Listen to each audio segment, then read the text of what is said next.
Outnumbered. I'm Kaylee McEnany, and joining me today, Kennedy, Dagan McDowell, Dr. Nicole Sapphire, and Raymond Arroyo.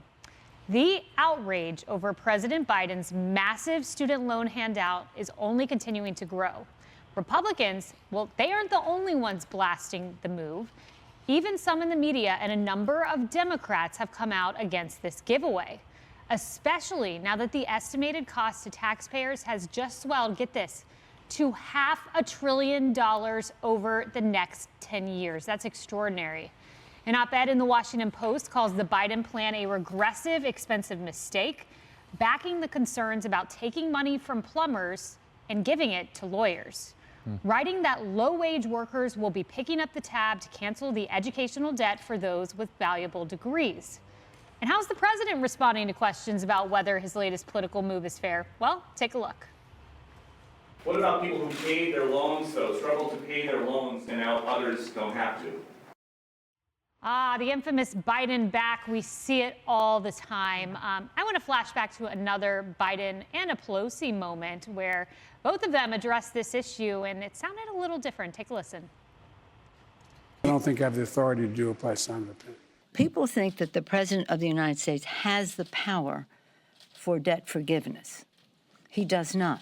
He can postpone, he can delay, but he does not have that power. That has to be an act of Congress. They sounded very different then. Kennedy, that comes at the same time the Wall Street Journal got a secret, it was called a strictly confidential memo written by Charlie Rose, who was an Obama Educational Department legal counsel. He wrote this: if the issue is litigated, the more persuasive analysis tends to support the conclusion that the executive branch likely does not have the unilateral authority to engage in mass student debt cancellation. What changed? Yes, and well, that is where this will go. I mean, there should be a legal challenge to this because taxpayers are going to be on the hook. I think $500 billion is actually a conservative estimate because when you fold in the $10,000 that, you know, borrowers who earn less than $125,000 a year, they'll get plus another $10,000 for Pell Grants. And when all of that is folded in together, that's a massive amount of money, but that's not even taking into consideration. They've now lowered the threshold for how you pay back your loan. So it used to be 10% of your discretionary income, not your gross income, your discretionary income. Now it's down to 5%. So they're really whittling away what the responsibility is. And it's this sleight of hand, like, no, the government owns the debt. Therefore, you know, we can forgive it. But we're the ones who pay the government. So we are the ones who are on the hook for the debt. And for people who aren't going to earn $1.3 million over their lifetime with a college degree, which is 2/3 of Americans, they're now going to have to pay the debt. More of that will come from people who have advanced degrees like masters and PhDs. They are the real money suckers here, and they're also going to be the ones who generate a lot more money over their lifetimes. And it could all be rolled back by the courts. I mean, we remember Obama with DACA saying, I'm not a king, I can't do these things by myself, before he went on to do just that. Reminds me of Biden. Dagan, it's interesting, though, because it's not just Republicans, it's not, you know, economists from the right who are saying this. You've got Obama's former economic advisor, Jason Furman, saying that pouring roughly $500 billion of gasoline on the inflationary fire that is already burning is reckless. You have Clinton's former Treasury Secretary, Larry Summers, saying student loan debt relief is spending that raises demand and increases inflation. Will also be inflationary for rise of tuition, which we've seen go from $2,930 in 1971 to $51,690, 5 times the pace of inflation. So even bright minds from the left say, hey, no. I love that Kennedy hit on the change in repayment from the 10% threshold of your income to 5%, because you're such a nerd. And I love you for it. Because that's a huge calculation into the overall cost of it. Then, of course, extending the moratorium on making student loan payments, which is hugely inflationary until the end of the year, because that applies to everyone, people with advanced degrees, rich doctors, lawyers, and investment bankers, which we talked about yesterday.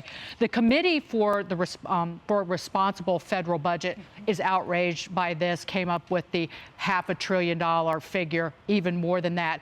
And they said we project that the overall amount of outstanding student loan debt, federal student loan debt, will return to $1.6 trillion within 5 years because it does nothing to solve the long-term problem. And it's not just former administration executives, officials who are Democrats, and I don't want to step on you, but it's also a whole host of Democrats who are running for re-election or running for office. Yep. And I look no further than Congressman Tim Ryan, running for Senate in Ohio, quote, sends the wrong message to millions of Ohioans without a degree working just as hard to make ends meet. And the bigger problem is that when we talk about moral hazard, it says to people who are responsible, they're now encouraged to be irresponsible. The message is, if you're reckless, if you shirk your obligations, well, it pays for you. Then we're going to jump in with a handout and a bailout. Why play by the rules? And part of it is getting people hooked on big government. Right. They want you suckling at the teeth, so to speak. Yeah, well, Raymond, we have their pictures. Let's put them up. Political Playbook highlighted this morning. These are vulnerable so-called centrist Democrats. I wouldn't necessarily call them that. But here they are, and they've all come out against the plan in some form. Catherine Cortez Masto, Jared Goldman, Chris Pappas, you mentioned Tim Ryan, Michael Bennett, Sharice Davids. So you're trying to win back your far left, and you might be losing the guys there closer to the middle. Well, because they know what we all know. We've all heard of the social safety net. This is the country club safety net. These are people who are going to earn millions of dollars, getting welfare essentially. And as Dagan alluded to, people don't realize we have been in the business of subsidizing these student loans for a long time. Every time somebody defaults on their loan, every month, you and I pick up the payment. The federal government does that. So $500 billion is nothing compared to what we'll ultimately pay. But as Nicole said yesterday, talking about how you had to repay your student loans, my father was a mechanic, is a mechanic. My mother was a secretary who worked double shift to put me through school. Had they known something like this was going on, imagine the lack of initiative, the lack of entrepreneurship, the lack of vision that may have happened as a result of it. We need people to be hungry enough to claw their way out of their current circumstances and give their kids a better way. But the people should do that, not the government. The government should be helping businesses thrive, not these bureaucrats.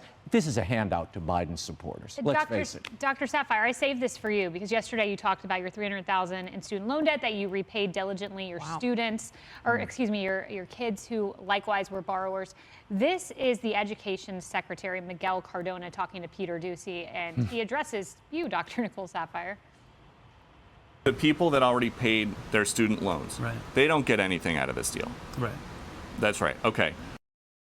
Just to be clear, you get nothing. Yeah, that's right. It took me about 10 years to pay off about $300,000 worth of debt that I incurred through medical school, and just enough time to put my oldest son through college. He's graduating in this next semester.